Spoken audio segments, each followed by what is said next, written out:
Am I right in thinking that there's a Chainsaw Man movie coming out sometime this year? Like, instead of a season 2, we're getting a movie in between, that sort of deal? Honestly, I wouldn't mind that, because I really enjoyed season 1 for what it was. I know that by the time we hit a season 3 or so, then they're gonna rip my heart out, stomp on it, spit in the ventricles, and shove it back in my chest just so I can feel the spit pulsing around my veins. But season 1 was pretty good, what can I say? It was good enough that it led me into my first purchase with Figuarts, Figuarts Chainsaw Man, and I can say, quite wholeheartedly, I don't really regret it. This is a great figure. But it does have a couple odd little blemishes that we need to talk about. So, shall we? The sculpted detail and the proportions on this figure are fantastic. The clothing is really in depth. All the wrinkles, the little ridges, the seam lines, it's all meticulously sculpted and to really good effect. It's really interesting how they managed to work some of the seams into the joints. I really appreciate that. Although a couple of the joints are more obvious, but I'll talk about that a little more in depth later. All the key details are portrayed pretty much perfectly. The shoes are on point, the head is really well sculpted. I really appreciate all the detail in the neck for all the wires and chains, and the engine block in the back looks superb, and even though the head is shaped kind of strangely, it doesn't really impede the posing. And then the chainsaw protruding from... Oh no, his mouth's come off. His mouth's come off while I was handling the figure for this recording. Oh no. Oh no, don't bother, where are you? Yeah, the mouth comes off. Ah, Christ, found it! Yeah, while we're talking about it, the mouth comes off significantly too easily. It's a well-sculpted mouth, don't get me wrong, but it's just, the tabs in there aren't great. But back to the overall sculpting, the chainsaws are fantastic. I love how smooth they are with the overall sculpt, the little ridges towards the edges are great, and then the sharp spikes are fantastic. Sharp as hell. I have nearly drawn blood on these things while I was doing the photo shoot, but they do look very nice. The way they meet the curve on the end of the chainsaw is fantastic. I love the fact that you get the short one facing one direction, the longer one facing the other. It's all very nice. It works well into the aesthetic. My main grievances with the sculpt mostly come from the exposed joints. In being such a hyper-articulated figure as this one, some of the sculpting around the joints has to be compromised. And they have placed it fairly well, but there's just a couple of bits that really jump out to me. When the hips are articulated, his ass looks a little bit strange. The knees are a little exposed compared to a lot of the rest of the joints, especially from behind. But particularly with the shoulders and the way that they work, whenever you splay the shoulders out a little bit, you get a good look into the exposed joint, although they are genius, so I'm not really going to complain about them too much. Although a lot of the other joints, particularly the neck, the elbows, the thigh cut, they're all great. It's just a couple of the joints break the sculpt a little. Although it is all in the service of immaculate posing, which we will get to later because that is how I do my reviews. Now the deco on this figure,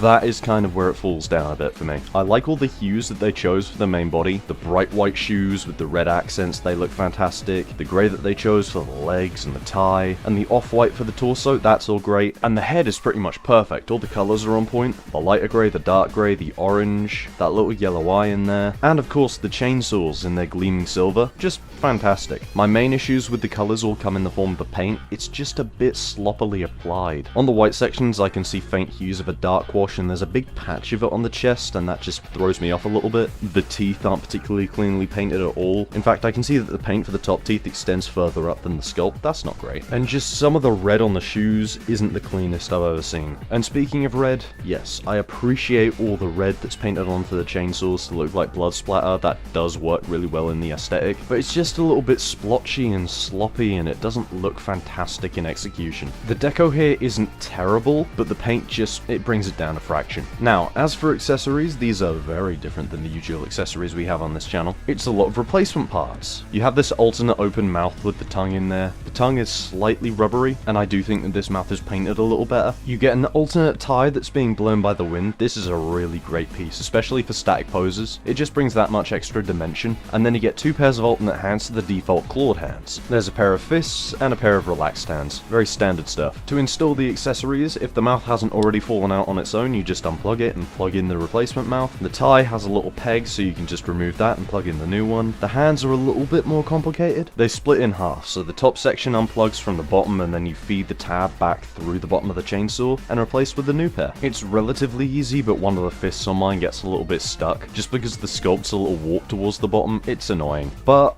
all these alternate pieces do work really well in the look. The new mouth is incredibly characterful. The tie works great and can be contextualized really well as either being blown by the wind or by motion. And the alternate hands just add that extra little bit to each pose. Just provide a little bit more character. You've got angry, you've got intense, you've got brooding, you've got gloating. It's impressive how much character these hands can add when you can't see the figure's face clearly. But those hands only work in complementary to the posing, which fortunately is this figure's strongest suit by a clear mile. The head is on 2 ball joints, one at the head and one at the base of the neck, that allows for a lot of range looking in every direction, tilting the head, everything. There's shoulder blocks that are on a ball joint and a swivel and a hinge that allow them to move up very naturally in the torso, as well as have excellent forward and backwards butterfly joints. The outer portion of the shoulders are mounted onto a ball joint that is a little bit limited by the sculpt, but it does allow them to go all the way around, and those ball joints are connected to swivels that allow the upper portion of the sleeve to rotate. The lower portion of the sleeve rotates freely to allow for more range in the elbow, and then the elbows have really great range, and there's a swivel at the top and bottom that allows for both a bicep and forearm swivel, which makes up for his lack of wrist because, you know,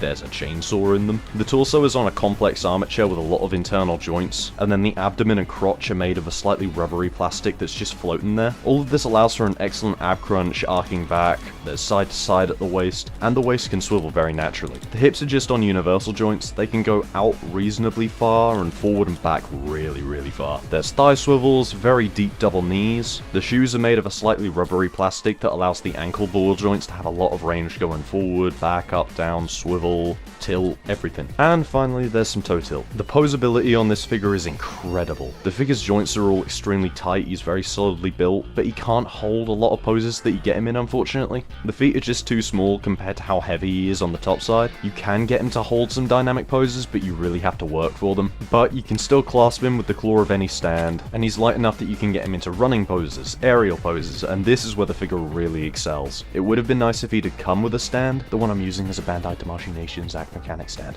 Go watch my unboxing short. But this just gives the figure the spryness and liveliness that it needed. Overall, this figure is really great. I'm not really sure that it's worth the price that it goes for. It's very light, and it doesn't come with all that many accessories, but the look is definitely there, and the posing is just remarkable, honestly. I don't think you're gonna find a better posable Chainsaw Man on the market right now. If you can track one down for, say, $40 US or less, then go for it. But if not, unless you're a massive fan of Chainsaw Man or a completionist for the Figuarts line, yeah, this might be a skip for you. But that is coming from the perspective of somebody who doesn't really collect anime figures. And if 55 quid seems good for this to you, go for your life. Just tell them MrLoubat sent you. Not in a threatening way, please. I need sponsors. This show isn't gonna pay for itself. I still need to get a Magmatron at some point, please. Send help.